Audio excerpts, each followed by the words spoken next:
Hey everyone, and welcome to this explainer. Today, we are diving right in and decoding our digital reality. I mean, think about it. We live in an era where information just flies at us from every direction, 24 hours a day, 7 days a week. It shapes how we think, how we vote, and even how we interact with our neighbors. But how often do we actually stop to examine the fundamental rules of this whole media landscape?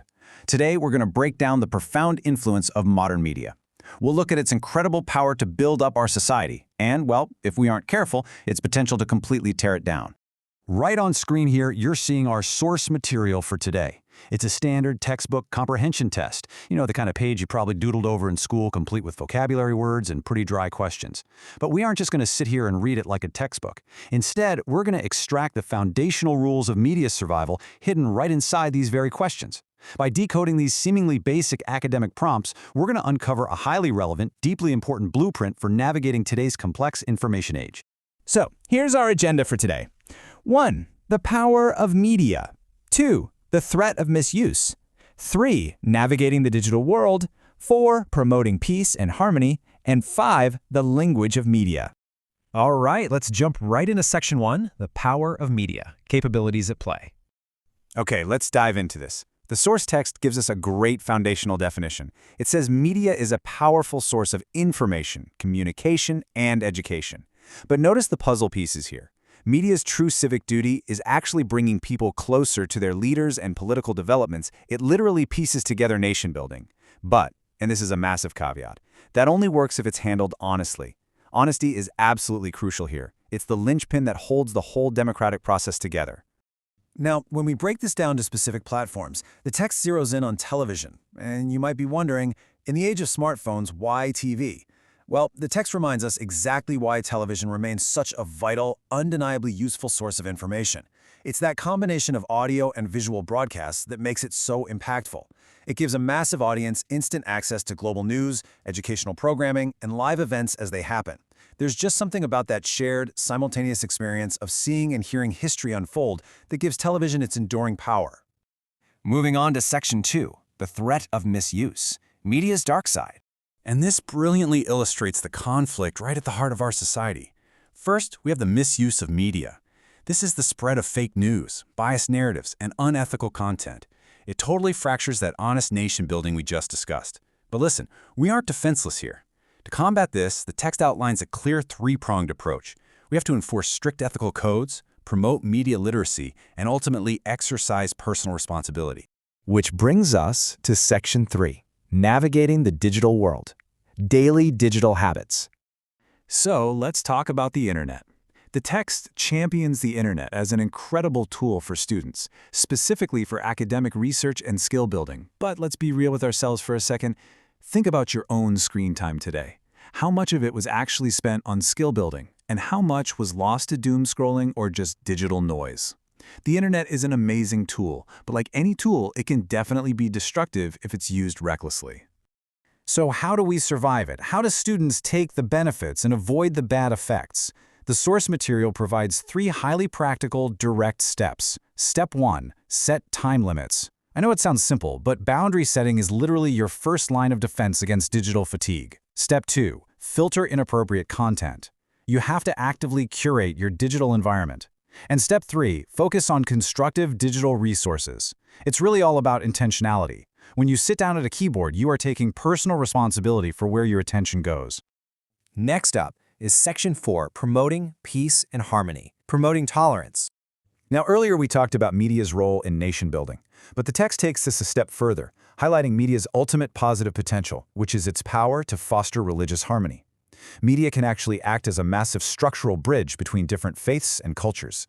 How? By actively broadcasting interfaith dialogues and really promoting messages of peace and tolerance. But you know, it's not just about what the media should do, it's also about what it absolutely must refuse to do. Achieving harmony requires the media to actively discourage hate speech and sectarian biases. It's a great reminder that what a broadcaster chooses to omit is just as important as what they choose to air. And finally, Section 5, the language of media, mechanics of text. Furthermore, and yes, I intentionally use that word to transition here, to truly understand how all these messages are constructed, we have to look at the mechanics of the language itself. The comprehension test asks us to identify transitional devices, words like furthermore, however, moreover, and consequently. Now, what does this matter in an explainer about media power? Because these are the invisible hinges connecting complex ideas. For instance, the media has incredible power, however, it can easily spread biased narratives. Consequently, we must practice media literacy. See what I did there? Spotting these words isn't just a grammar lesson, it's learning the coding language of persuasion used in literally every broadcast and article you consume. So, what does this all mean?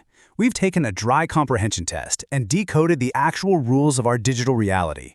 We've seen the power of TV and the internet, the dangers of fake news, the absolute necessity of personal responsibility, and even the subtle power of transition words. Media shapes our world, for sure, but I want to leave you with this final provocative thought. Are you controlling your media, or is it controlling you? Next time you turn on a screen, remember the rules we uncovered today. Be intentional, be literate, and be responsible. Thanks so much for joining me.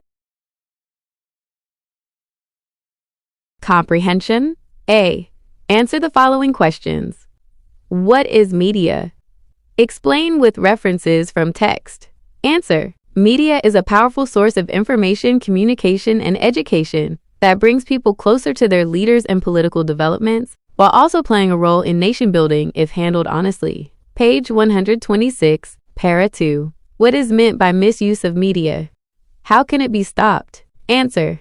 The misuse of media refers to spreading fake news, promoting biased narratives, or broadcasting unethical content. It can be stopped by enforcing strict ethical codes, promoting media literacy, and exercising personal responsibility. Page 126, Para 3. How should students take benefits from internet and avoid its bad effects? Answer. Students should use the internet for academic research and skill building, while avoiding its negative effects by setting time limits, filtering inappropriate content, and focusing on constructive digital resources. Page 127, Para 1. Do you think television is a useful source of information? Why? Answer.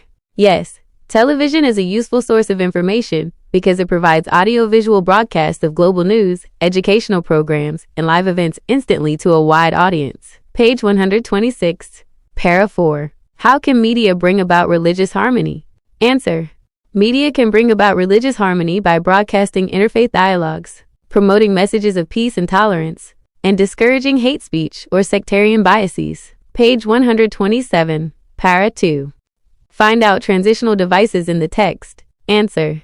The transitional devices found in the text include words such as furthermore, however, moreover, and consequently. Page 127, Para 3. What role can media play in politics? Answer. If media plays its role honestly, it can build the nation. It brings masses closer to their leaders. It shows political developments, decisions, and scenarios. Page number 126, Para 2.